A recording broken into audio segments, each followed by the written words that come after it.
Hello बच्चों, कैसे हैं आप सब लोग। आई होप आप सब लोग अच्छे अच्छे कामों में व्यस्त होंगे और साथ में पढ़ाई भी कर रहे होंगे। प्यारे बच्चों, आज मैं आप लोगों को ए इनवर्स निकालने का एक आसान तरीका बताता हूं, जिसे आप कॉम्पिटिटिव एग्जाम में यूज कर सकते हैं। ध्यान रखिएगा, ये तरीका बोर्ड एग्जाम में आप नहीं यूज कर सकते हैं। आपको ये दिया हुआ मैट्रिक्स ए है, जिसके एलिमेंट हैं 2 3 4 4 3 1 1 2 4 और इसका हमें ए इनवर्स निकालना है। तो सबसे पहले हम इसका डिटर्मिनेंट निकालेंगे और अगर डिटर्मिनेंट 0 नहीं आता है तभी इसका ए इनवर्स निकलेगा। तो डिटर्मिनेंट के लिए यहाँ पर हमने प्लस साइन लिया, ये माइनस ये प्लस, फिर 2। अब 2 जिस रो और जिस कॉलम में है उन दोनों को क्लोज कर दिया, तो 3 4 जा 12 और माइनस 2 1 जा 2, तो 12 माइनस 2 हुआ। फिर -3 लिया और -3 मतलब 3 जिस रो और जिस कॉलम में है उन दोनों को क्लोज कर दिया, तो 4 4 जा 16 -1, 16 -1 हुआ। फिर +4 लिया, 4 जिस रो और जिस कॉलम में क्लोज कर दिया, तो यहाँ से आया 4 2 जा 8 -1 3 जा 3। इसे और सॉल्व करके देखते हैं, तो ये आ गया 2 × 10 -3 × 15 +4 × 5, तो ये हो गया कितना 20 -45 + 20 20 20 40 40 -45, तो ये -5 आया। और यहाँ पर इस मैट्रिक्स का डिटर्मिनेंट 0 नहीं आ रहा है, मतलब मैट्रिक्स ए हमारा नॉन सिंगुलर मैट्रिक्स है और नॉन सिंगुलर मैट्रिक्स होगा तभी मैट्रिक्स का इन्वर्स निकलेगा, अदरवाइज मैट्रिक्स का इन्वर्स नहीं निकलेगा। तो यहाँ डिटर्मिनेंट की वैल्यू -5 आई है, जो कि 0 नहीं है। इसका मतलब मैट्रिक्स ए का इन्वर्स निकलेगा। और आप क्लास 12th में पढ़ चुके हैं बच्चों कि ए इनवर्स होता है एडजॉइंट अपॉन डिटर्मिनेंट ऑफ ए। तो डिटर्मिनेंट ऑफ ए तो हम निकाल चुके हैं, अब एडजॉइंट ए निकालना है। तो एडजॉइंट ए के लिए मैं आपको एक तरीका बताने जा रहा हूं, जो आपको ध्यान रखना है, शॉर्टकट तरीका रहेगा। एडजॉइंट के लिए पहले तो जो मैट्रिक्स के एलिमेंट दिए हैं उनको आप लिख लीजिए, 2 3 4 4 3 1 1 2 4। जो क्वेश्चन में मैट्रिक्स के एलिमेंट दिए हैं उनको बिल्कुल वैसा का वैसा ही नोट कर लिया। अब इसके फर्स्ट कॉलम और सेकंड कॉलम को रिपीट कर दीजिए, 2 4 1 3 3 2। फर्स्ट कॉलम और सेकंड कॉलम के एलिमेंट को मैंने यहाँ पर रिपीट कर दिया। अब क्या करेंगे, इसकी फर्स्ट रो और सेकंड रो को नीचे की तरफ रिपीट कर दीजिए, और रिपीट करने में आप लोगों को महारत हासिल है।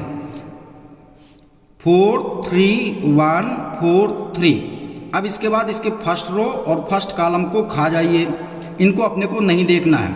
अब जो भी काम करना है हमें ये बाकी 4 रो और 4 कॉलम से करना है। सबसे पहले क्या किया प्यारे बच्चों, हमने इस मैट्रिक्स के तीनों रो और तीनों कॉलम के एलिमेंट लिख लिया। फिर फर्स्ट कॉलम और सेकंड कॉलम को यहाँ पर रिपीट कर दिया और नीचे की तरफ इसके फर्स्ट रो और सेकंड रो को रिपीट कर दिया। अब फर्स्ट रो और फर्स्ट कॉलम को अपन खा गए। अब ये 4x4 का मैट्रिक्स बन गया। अब एडजॉइंट कैसे निकलेगा देखिएगा, 3 4 जा 12 -2 1 जा 2, तो 12 - 2 करेंगे तो आएगा ये 10 हमने यहाँ लिख लिया। फिर 2 4 जा 8 -3 4 जा 12, तो 8 - 12 कितना -4। अपन यहाँ चल रहे हैं कॉलम वाइज, लेकिन इसे लिखेंगे रो में, है ना। तो -4 यहाँ रो में लिखेंगे। क्यों? क्योंकि आप जानते हैं कि एडजॉइंट में हम क्या करते हैं, कोफैक्टर से जो मैट्रिक्स बनता है उसका ट्रांसपोज लेते हैं, तो इसलिए हम यहाँ पर चले तो कॉलम वाइज है लेकिन लिखेंगे रो वाइज। अब 3 1 जा 3 -3 4 जा 12, तो 3 - 12 3 - 12 कितना हुआ बच्चों -9। फिर 1 1 जा 1 4 4 जा 16, 1 - 16 कितना -15 यहाँ लिखेंगे। फिर 4 2 जा 8 -4 8 - 4 कितना +4 यहाँ लिखेंगे। 4 4 जा 16 1 2 जा 2, तो 16 - 2 कितना 14 यहाँ लिखेंगे। चल तो रहे हम कॉलम वाइज लेकिन लिख रहे हैं रो वाइज। ये ध्यान देना है कि अपन कैलकुलेशन कॉलम वाइज करेंगे लेकिन लिखेंगे उन्हें रो वाइज। फिर 4 2 जा 8 1 3 जा 3, तो 8 - 3 कितना 5। फिर 3 1 जा 3 और 2 2 जा 4, तो 3 - 4 3 - 4 कितना -1। फिर 2 3 जा 6 6 - 12 6 - 12 कितना -6। तो ये एडजॉइंट इस मैट्रिक्स का निकल आया। एडजॉइंट निकालने का ये एक शॉर्टकट तरीका है और इसी शॉर्टकट तरीका का यूज करके हम ए इनवर्स फाइंड कर सकते हैं।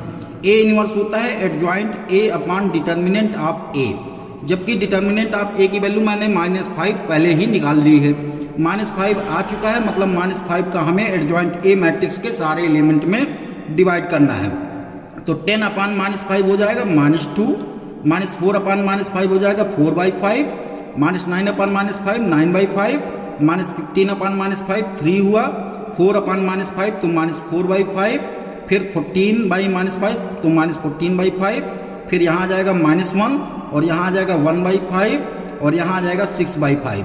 इस तरीके से ये इस मैट्रिक्स का ए इन्वर्स हमें निकल गया। ये तरीका आप कॉम्पिटिटिव एग्जाम में यूज कर सकते हैं, लेकिन ध्यान रखिएगा कि ये तरीका आप बोर्ड एग्जाम में नहीं यूज करेंगे।